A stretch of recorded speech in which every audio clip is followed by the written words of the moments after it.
Bismillahirrahmanirrahim. Alhamdulillahi rabbil alamin. Wassalatu taslim Sayyidina wa maulana Muhammadin wa ala alihi wa sahbihi ajma'in. Sahli sadri yassir li amri lulu kedatami lisani qawli wala hawla wala quwwata billahi al-azim. Surat 2. Ke surat 2 bawah. Amma ba'du, adapun selepas itu, qala mu'allim rahimahullah wa nafa'ana bi. Amma ba'du, adapun selepas itu, selepas daripada puji-puji, alhamdulillah, bismillah itulah, maka sesungguhnya dunia ini adalah negeri yang akan berakhir dengan kebinasaan, fana. Kan negeri yang kekal abadi, yang kekal baqa. Itulah negeri tempat kita menyeberang sahaja, bukan negeri tempat kita bersuka-suka. Dunia tu apa maksud dia? Masyaghalaka anillah, benda yang menyibukkan diri engkau daripada tumpu ke Tuhan. Dunia ni kan bumi lain. Dunia ni masyaghalaka anillah,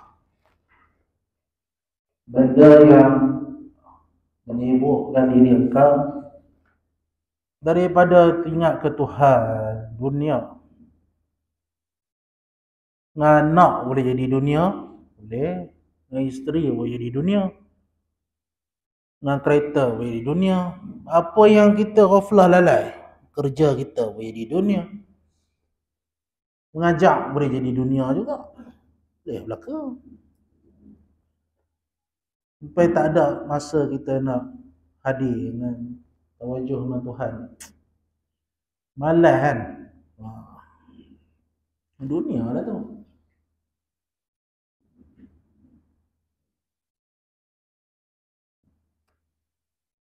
Itulah negeri tempat kita, tempat apa? Yang akan berakhir dengan kebinasaan. Lalu kiamat kubra. Sekarang ni kiamat dah panggil kiamat sughra.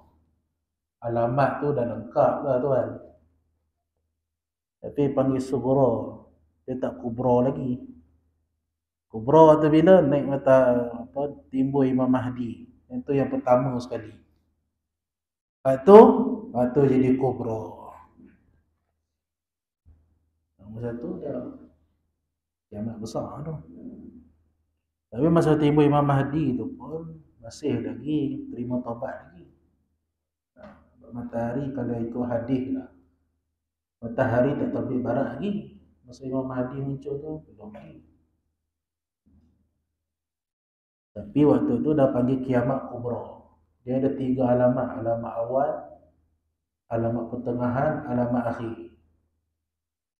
Yang kita berada ni alamat tengah lah. Zina banyak. Mulai ni mengaku zina je tak ada apa. Kan? Tak malu langsung. Tu nak kiamat tu. Jadi macam jenaka pula. Boleh buat podcast. Zina tu. Panggil orang jadi maknya gelak-gelak. Nak zina ni. Saya puas rasa bila duduk dengan 2 orang lelaki-lelaki. Puaskan saya baru ni. Perempuan tu cakap tu. Bukan lelaki, perempuan. Tu dah tanda tengah dah kan. Tanda awal apa? Tanda awal kiamat. Bila timbul Nabi Muhammad, itulah alamat kiamat. Sebab lepas Nabi Muhammad tak ada Nabi dah. Siapa cakap ni? Dalam kitab Asratus Sa'ah, karangan Syekh Maulana apa nama tak ingat. Tanda awal bila berlakunya Nabi Muhammad diutuskan, itu panggil tanda awal kiamat. Kiamat dah bagi tanda awal. Lagi apa lagi tanda awal kiamat? Bila Rasulullah wafat. Tanda kiamat. Berlaku pertelingkahan antara sahabat Nabi, kan, timbulnya huru-hara sikit lah lepas Nabi wafat tu. Ansar nak lantik Zaid bin Harisah, Muhajirin nak lantik Abu Bakar, kan gaduh kejap. Ulama kata tu tanda awal. Dan kita sekarang tanda tengah dah. Zina, betul?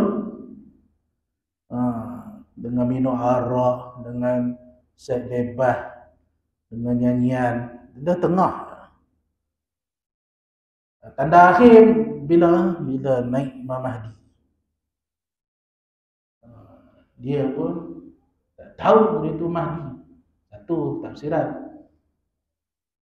Yang kedua mengatakan dia tahu tapi dia tak nak mengaku. Jadi yang nak mengesahkan Imam Mahdi ni orang siapa kan? Orang macam kita. Tengok TikTok 24 jam. Kau orang wali Allah. Orang macam kita kan tuan. Tak, saya cakap ni kat saya lah. Tengok Facebook, tengok movie, tengok Netflix. Macam tu lah. Kau orang wali. Pak duduk berzikir 24 jam. Pak wali. Ulama yang macam tu. 7 orang ulama datang satu dunia kejar Imam Mahdi. Itu jadi bai'ah tu. Bila berlaku ya bai'ah, tanda akhir zaman. Dalam kitab kata masa tu akan timbul suara pada langit mengatakan itu Mahdi. Orang beriman saja dengar, orang fasik tak dengar. Orang fasik dia tak dengar. Hanya orang yang beriman, yang ada iman dalam hati dia dengar suara pada langit mengatakan Mahdi dah zahir, pergi bai'ah dengan dia. Tinggal habis. Satu, tahu dah, nak kiamat dah lah. Tu kata tahun ni, tak tahu. Kita mana tahu mana. Imam Mahdi ni kita jangan tumpu sangat. Esok kita tengok siapa yang ikut. Kalau yang ikut tu orang TikTok, Facebook, tak usah ikut lah. Tu senap, susah sangat. Tengok keliling dia sama. Kalau ulama besar yang ikut, harus. Tapi kalau yang ikut ni jenis apa-apa yang TikTok tak ya ngaruh kan. Ikut lah. Jadi orang keramat. Itu bukan negeri yang kekal. Ini fana. Kiamat. Ahli sunnah wal jamaah wajib percaya kiamat ni akan berlaku. Bila tak tahu. Cuma hari Jumaat. Jumaat bila tak tahu. Minggu ni ke, minggu depan ke, tulat ke. Pasal kiamat ni dia jadi baktah, terkejut. Quran sebut banyak kali kalimah baktah, baktatun, baktah. Maknanya orang tak sedar kiamat tu berlaku, tak sedar. Bukan sedar, kalau sedar penuh surau. Tak ada kan. Dia berlaku.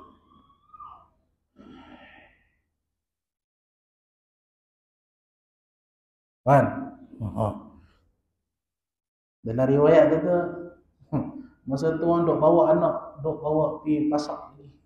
Tak tahu ni. Tiba-tiba datang baktah, dalam Quran kata terkejut, beruk manusia masa tu. Mana tak tahu tu. Melainkan orang yang ada mata hati dia tahu ni dah akhir zaman. Orang yang tak ada mata hati biasa. Berlaku dah kan. Cuma tak zahir betul lagi lah Imam Mahdi tu. Cuma kita ni janganlah tumpu sangat. Ini Mahdi, itu Mahdi, sana Mahdi. Apa faedah dia? Banyak macam tu kan. Ini Mahdi. Kita tengok siapa yang ikut dia. Tu yang nak betul. Siapa dia ikut? Belakang dia tu siapa? Kalau belakang dia orang biasa, tak yalah, bohong. Dajjal palsu pun banyak, Mahdi palsu pun banyak kan. Sebelum Dajjal betul keluar, Dajjal yang kecil-kecil tu. Dajjal kan tapi kecil-kecil. Mahdi macam tu kan. Sebelum Mahdi betul keluar, Mahdi palsu. Kan? Betul? Tengok siapa dia lah. Tu nak bagi senang. Orang lah ni mengaku Imam Mahdi ni senang sangat. Ini Mahdi, sikit-sikit Mahdi. Ni Mahdi pandai cakap Arab. Ente cakap Arab pun tak reti. Mahdi apa dia? Cakap Arab tak tahu. Nama dia pun sama, perangai dia pun sama dengan perangai Nabi sallallahu alaihi wasallam. Bukan cak ayam, tu buah mati.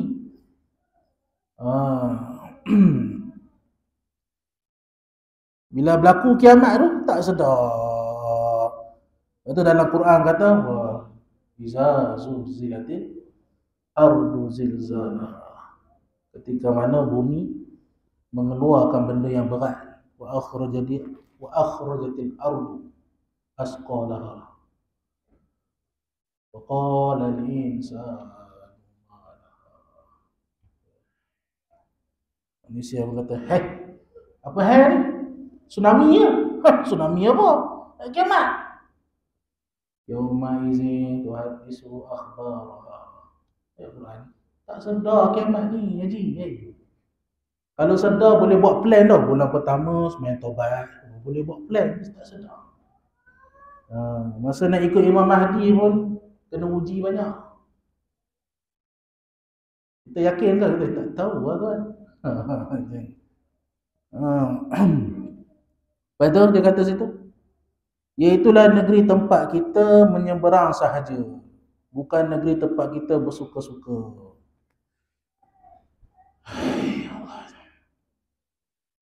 Dunia ini juga negeri yang fana, bukan negeri yang baqa, kekal. Iaitulah juga negeri yang akan berpaling, bukan negeri yang tetap.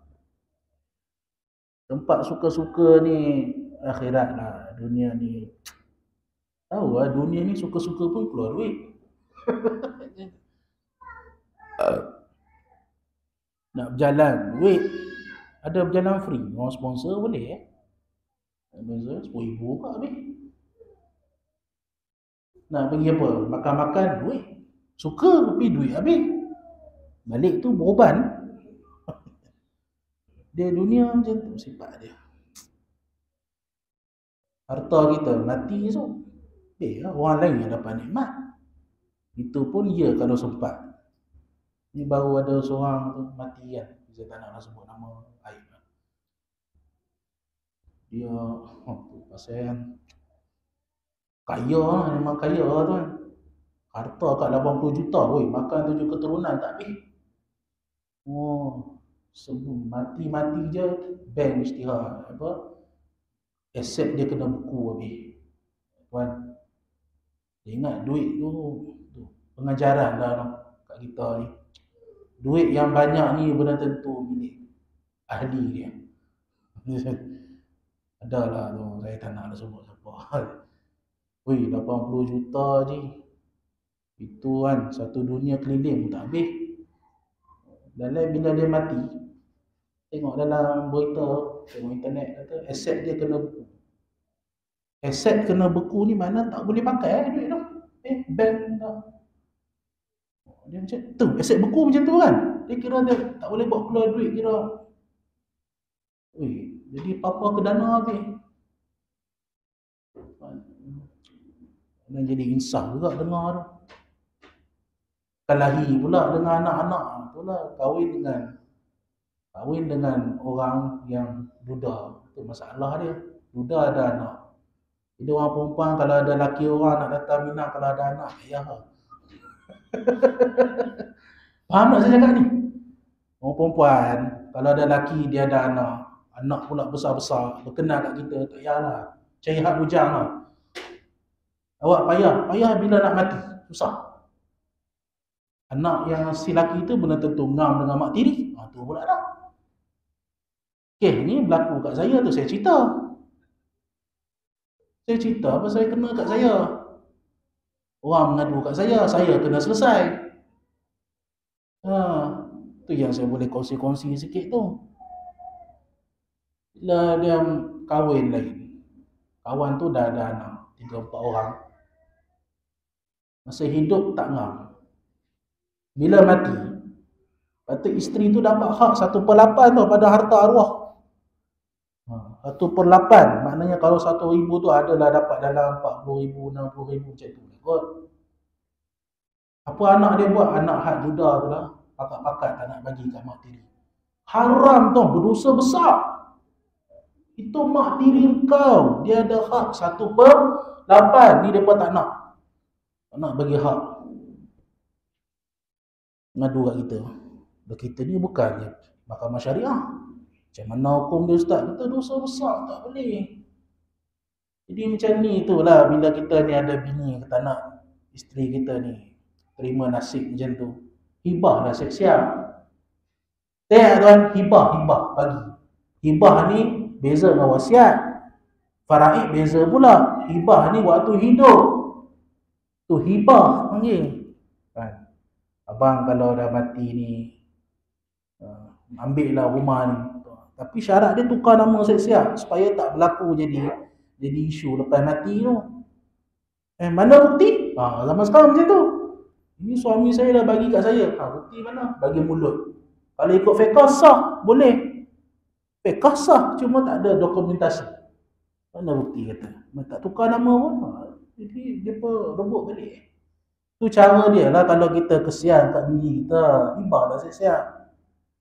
Tapi insyaAllah lah puak-puak kita ni, ayah mertua semua elok kot. Takkan macam tu kan. Bini kawan tu mati, pak mertua pun masuk campur. InsyaAllah tak kot, sini tak kot mengaji apa jangan buat perangai macam tu. Walaupun kita ada hak juga sebenarnya. Anak kita laki, mati, tinggal bini. Kita ni pak, hidup lagi, kita dapat harta 1/6. Ni faraid dah sikit.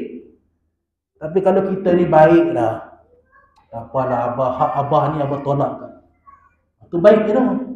Tak ambil. Dalam kitab faraid dia panggil tolak hak. Dia ada cara kira dia pula. Bila tak ada dia jadi naya kan. Siap kat bini dia. Makan tak lalu, demam lah, kena kacau hantu lah. Dah saya yang kena. Buat macam mana? Tu hibah. Kalau wasiat pula, wasiat ni waktu kita mati baru nak sana tu bagi wasiat. Lain pula. Kalau lah abah mati tu, ambil lah tanah tu panggil wasiat. Syarat mati dulu. Tapi wasiat pun dia ada cara dia, tak boleh 1/3 pada harta. Itu wasiat. Dia kata kalau nak wasiat pada waris boleh, dengan syarat ahli faraid kena tahu, mak bapak dia kena tahu. Nak bagi ke anak ni tanah sebidang tu, nak bagi ke anak sulung supaya dia usahakan. Kena bincang dengan mak bapak tu, faraid adik-beradik lain. Panggil wasiat. Dia panggil faraid. Faraid ni lepas mati. Memang orang tu mati, dia tak cakap apa. Dia saya kesian lah kat orang tu tuan. Dia waktu dia hidup pun, dia banyak keluar duit bini tu. Saya sebut nama lah, aib pula. Duit kereta dia keluar, tapi atas nama suami. Macam mana nak faraid? Nama suami. Macam mana dia nak kata tu hak saya? Nama suami. Dan kau pun satu, duit berdua sangat apa? Duit perempuan tu, tapi nama atas suami. Suami orang miskin, susah. Tak ke suami, tak dosa. Lah. Duit bagi, itulah orang perempuan. Siapa orang perempuan ni tu? Dia aja.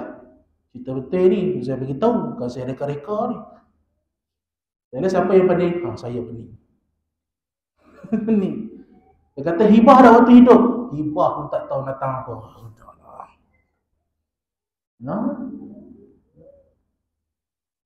Ya, jadi macam tu. Susah hati kan. Saya pun tak tahu nak tolong. Tu apa-apa pun kena pergi jabatan agama kan. Mana boleh ambil, bini kita ada hak. Kan? Jadi cerita tu kan, seorang tu mati 80 juta, tiba-tiba pula dah ni beku habis. Tu kadang duit yang kita kumpul tu tuan, kadang kita kumpul lalai tak pakai pun.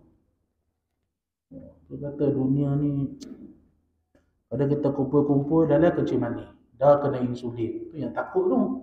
Kita cinta sangat dengan dunia ni. Kumpul lalai kena penyakit. Di hospital balik habis beribu-ribu. Berlaku dekat kawan-kawan saya tu, saya cerita, saya pun takut juga kan. Simpan daripada muda, pak dia simpan, dah habis ke anak, anak kecil manis.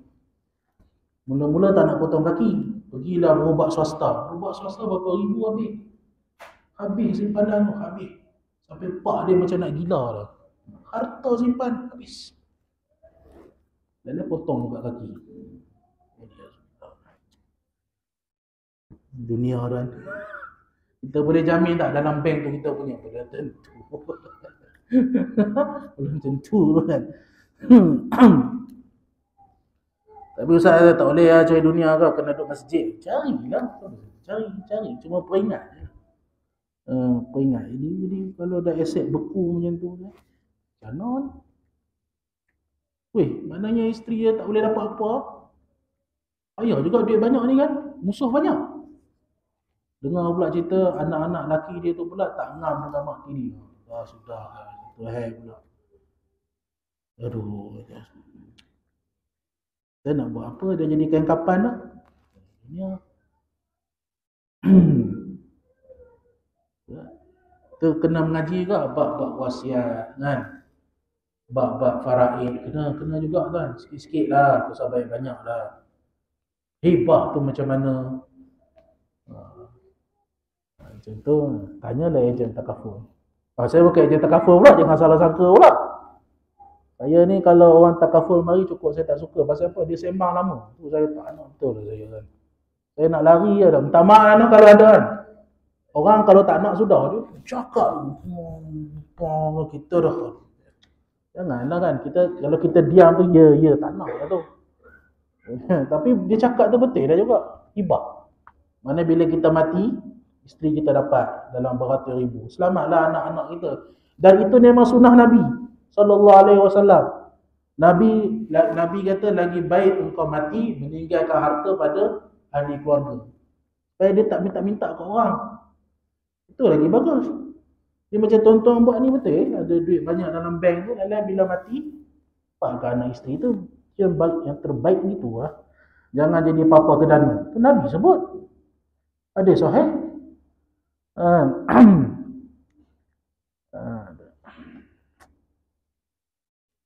Kaya sangat pun masalah. Banyak orang. Miskin sangat pun susah juga. Itulah dunia kan. Dia terlalu sangat pun tak boleh dunia ni. Tak nak sangat pun tak boleh. Dia kena tengah-tengah. Dia mustaqim. Ambil tapi kalau orang tasawuf kata sekadar hajat. Boleh lepas makan minum sudah. Tu ahli sufi. Zaman dulu boleh lah kot. Harga barang pun murah kan. Malah ni tak payah. Mahal ni. Dulu boleh lah. Kalau tak naklah isteri kita macam tu, hibah siap-siap. Rumah ni kalau abang tak ada, abang tukar nama siap-siap. Bila kita mati, nama dah atas rumah isteri. Okey lah. Waktu hidup dah tukar nama. Settle masalah. Dah mati esok senang. Kan? Bila tak hibah, dia jadi faraid lah. Semua ahli faraid. Kalau dia ada anak perempuan seorang, pak-pak saudara, adik-beradik ayah dia ada hak. Itulah pula lah.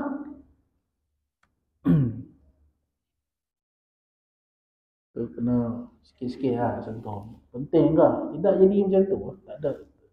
Dia jadi harta beku. Dia jadi apa dia panggil istilah dia? Harta yang tak. Ada istilah dalam ilmu faraid. Tak pakai. Tak ada waris. Tak tahu waris dia siapa. Tu pula. Jangan tu buat duit ni. Ustaz-ustaz pun boleh kelabu mata lah dengan duit. Dulu Tok Imam tak ada allowance. Ni orang cerita kat saya lah. Dan bila kerajaan bagi allowance, dan ni berapa ratus? 500 kan? Dan lah Tok Imam tu Fatihah tak betul. Dulu tak tegur. Faham tak saya cakap ni? Dulu tak ada gaji, tak tegur Tok Imam. Bila kerajaan bagi insentif sebulan dapat beratus-ratus, saya nak mengadu sikit lah, Tok Imam tu baca tak betul. Duit. Dan ni 8,5 kan? Duit kan? Duit ni jangan main-main.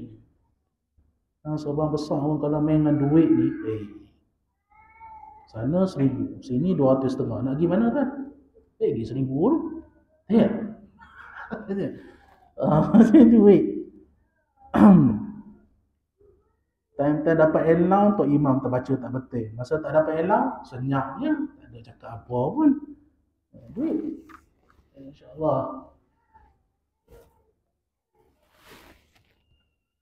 Qala musannif.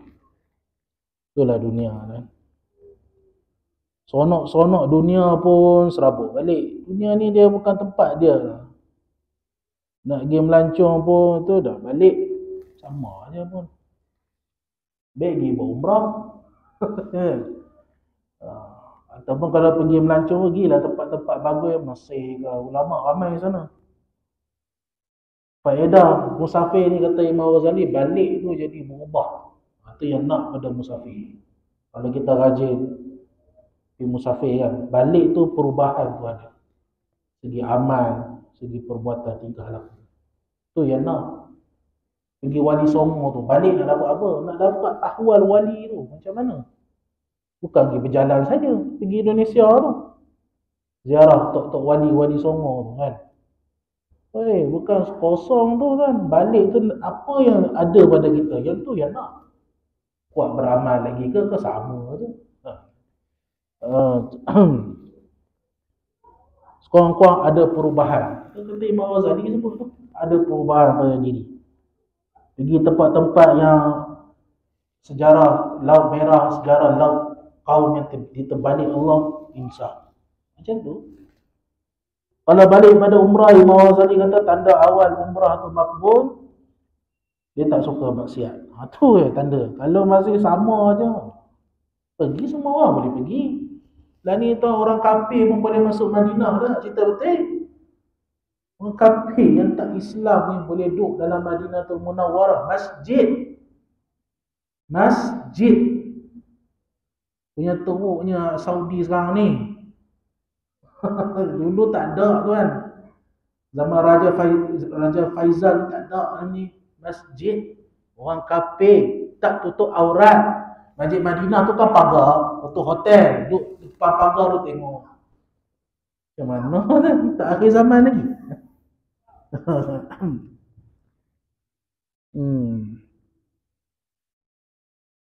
Lah ni kalau nak pergi bakit pun dia tak boleh berhenti-berhenti dah. Haji.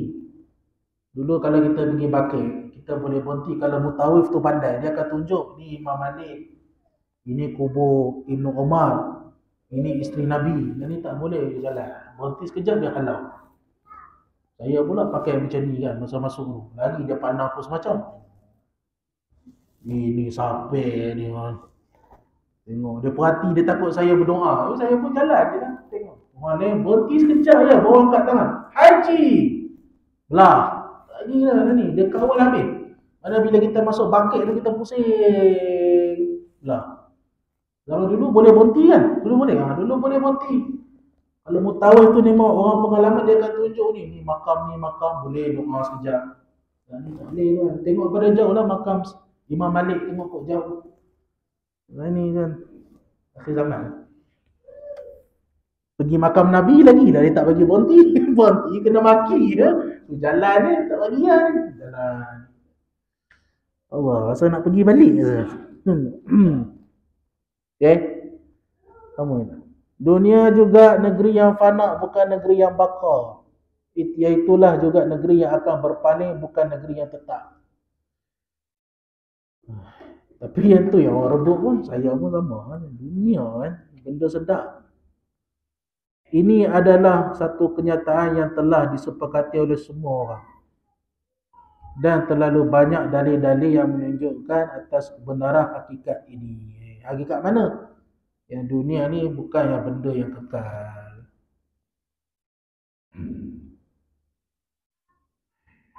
Wal akhiratu khairu wa abqa. Itu ayat Quran kan. Akhirat tu lagi baik dan lagi kekal abadi. Dunia dia dunia. Ulama pun boleh rosak dengan dunia juga. Tak kisah siapa-siapa pun boleh kena penyakit. Hal ini dapat ditunjukkan oleh dalil-dalil yang jelas dan pemikiran yang benar. Bahkan hal ini telah diketahui oleh semua lapisan masyarakat, sama ada mereka orang yang berilmu atau tidak. Tanda orang kena penyakit hubur dunia ni, dia satu, dia benci mati. Itu dalam kitab hikam tu ada sebut tu. Aduh lah, anak ni bising lah. Dia habis. Sabar je lah tuan. Tuan jangan beri pula kan. Budak kan. Cakapnya.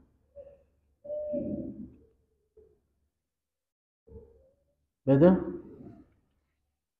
Sama ada mereka orang yang berilmu atau tidak. Sama ada mereka orang yang kaya atau miskin. Semua tahu yang dunia ni sementara. Itulah maksud dia. Semua orang tahu. Tapi salah satu penyebab hijabnya manusia dengan Tuhan ni sebab dunia. Satu, dunia, syaitan, nafsu. Itu apa? Ada 4. Sebab tu bila dia hubur dunia, satu, dia benci pada mati. Suka. Yang keduanya, dia kalau tinggal amal pun dia tak berasa. Itu tanda hati dah mati dia. Bila tinggal beramal tu dia tak rasa sedih.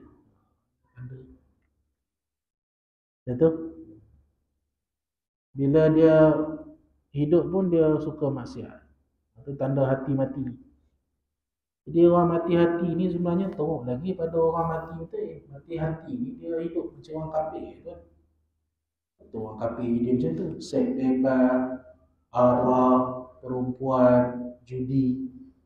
Pasal hati dia dah mati. Jadi macam tu, dia kena cari hiburan yang macam tu. Jadi mati hati ni teruk lagi pada mati zahir. Mati ya. Mati hati ni habis.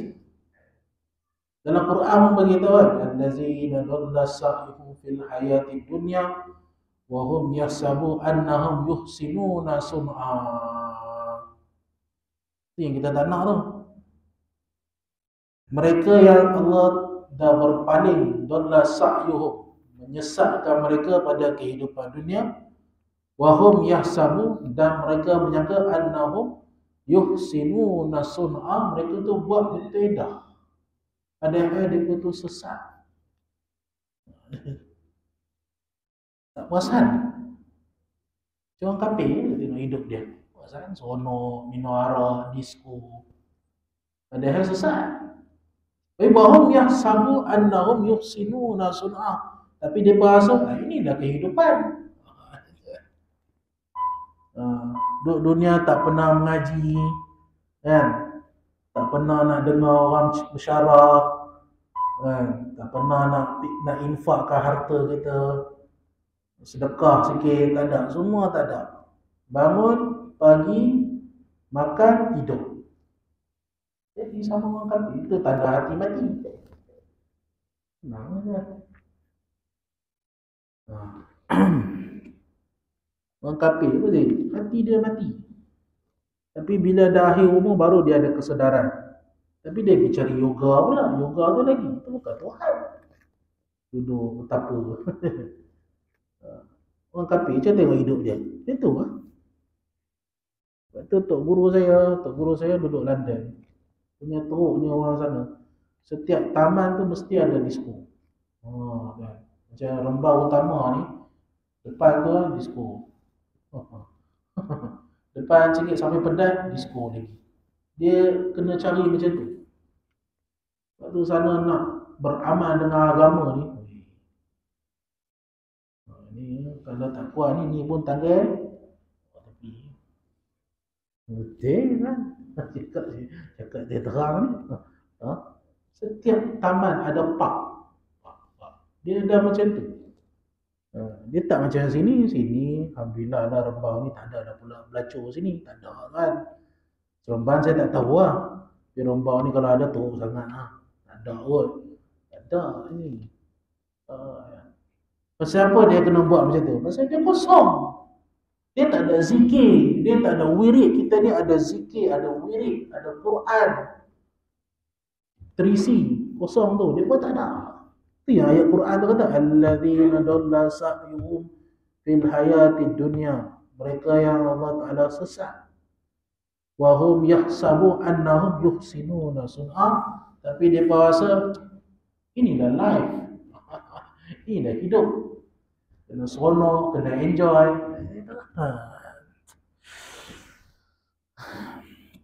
Jadi siapa Tuhan dia? Nafsu. Ha. Amanit apa dalam Quran kata sebut mereka menjadikan nafsu dia pun ilah, jadi Tuhan. Dia tak macam orang Islam. Orang Islam ni ada sembahyang, ada Quran, ada wirid, ada zikir, kan? Ada tafakur. Itu orang Islam. Pasal apa kita jadi macam tu? Sebab ada satu benda yang dipanggil hati. Dipanggil dalam kitab tasawuf latifatul rabbaniyah. Dia ada hati yang zahir, lepas tu hati yang latifah. Situlah datang sedih, datang gembira, datang seronok situ. Latifatul rabbani.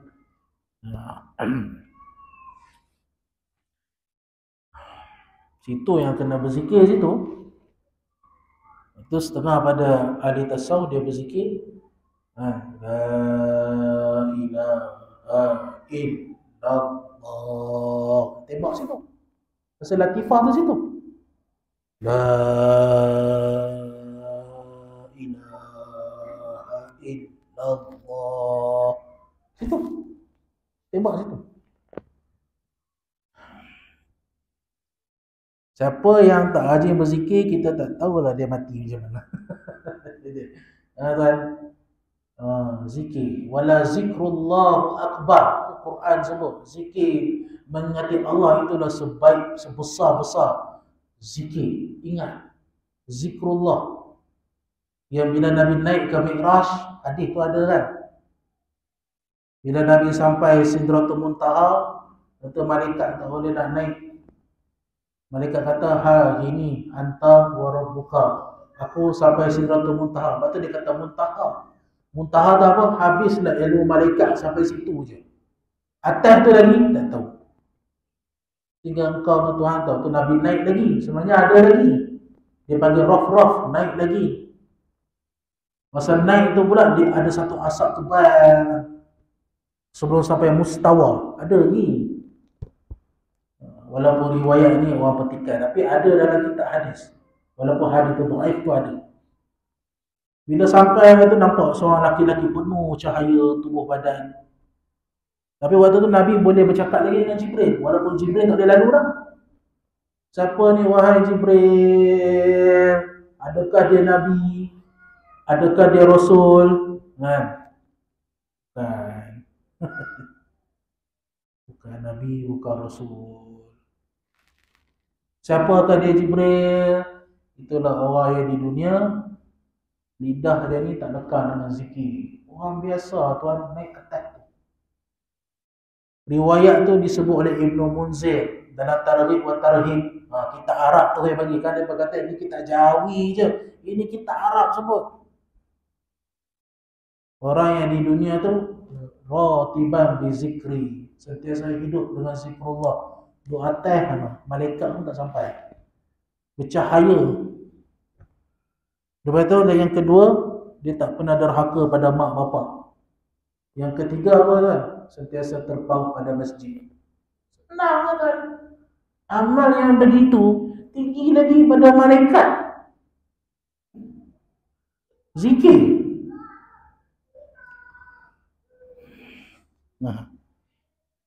Malaikat kata saya tak boleh lalu lah. Kalau saya lalu saya terbakar. Aku sampai sini tu muntaha, sidrah, pohon yang penghabisan. Setiap pohon tu daun dia besar telinga gajah. Setiap dahan tu ada malaikat yang tunggu Nabi datang situ. Banyak mana tak tahu hujung, tak tahu pangkai. Pokok tu besar tuan, tak tahu hujung, tak tahu pangkai. Tu al-akhirat. Syurga esok pun tak tahu mana hujung, tak tahu pangkai. Tak tahu. Nabi lalu tu Nabi nampak laki tu bercahaya wajah. Siapa ni Jibril? Tu lah. Ketika di dunia zikrullah. Orang biasa menjadi tari.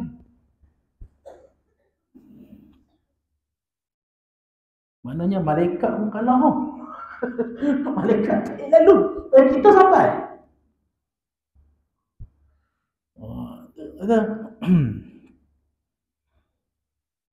Tapi kita zikir malas. Saya sebut boleh kan?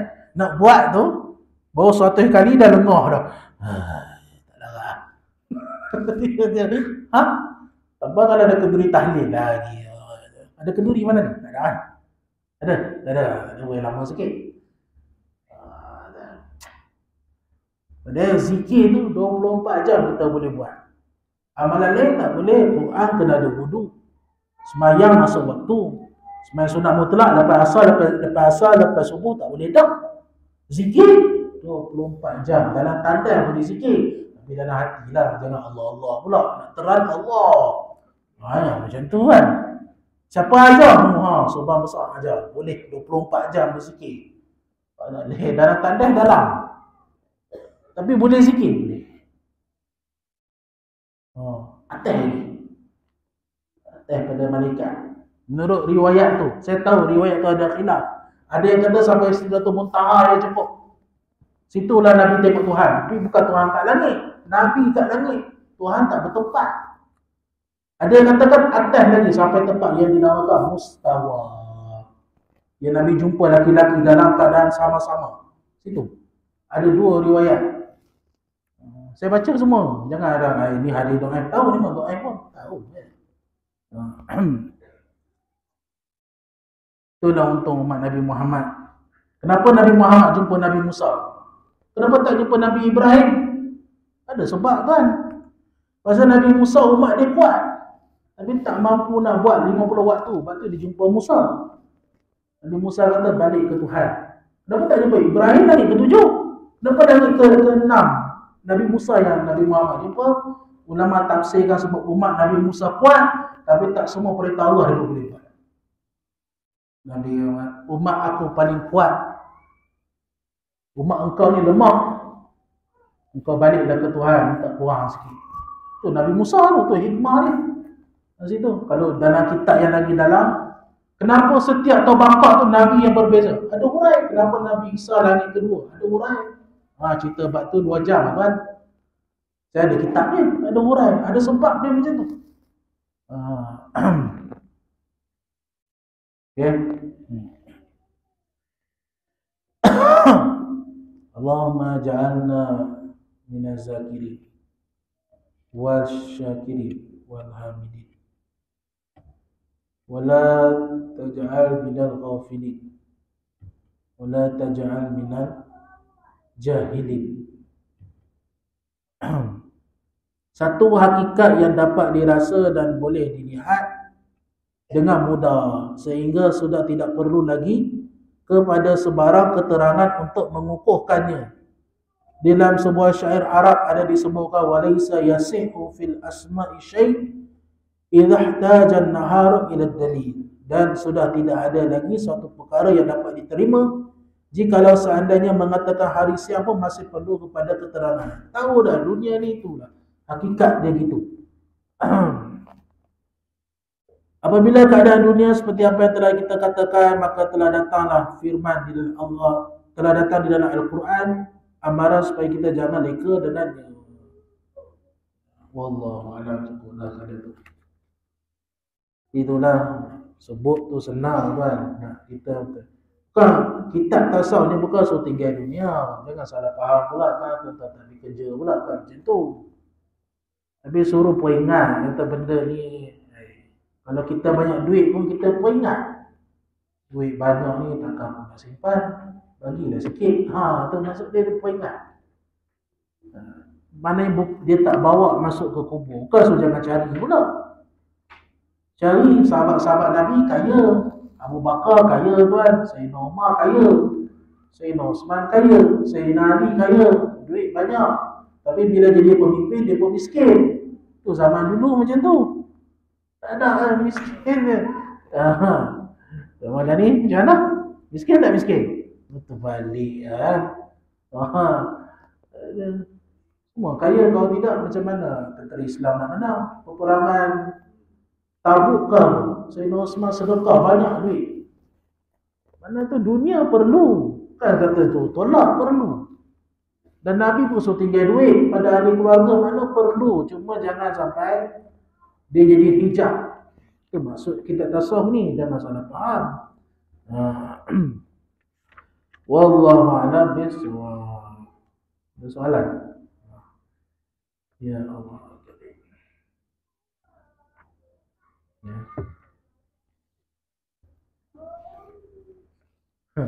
Mukadimah pun tak habis lagi. Mukadimah dia panjang. Tak habis pun mukadimah lagi. Apa susah. Allah Ta'ala. Ini last tu. Bulan depan tak ada lah. Saya punya ada lagi. Masa macam ada sekali lagi tu. Apa tu puasa lah. Kalau tak jumpa kita selamat menyambut Ramadan lah. Tapi rasanya macam ada lagi. Sekali lagi. Lepas tu tak ada lah. Lalu puasa. Allah Ta'ala. Sallallahu alaihi wasallam. Fatihah.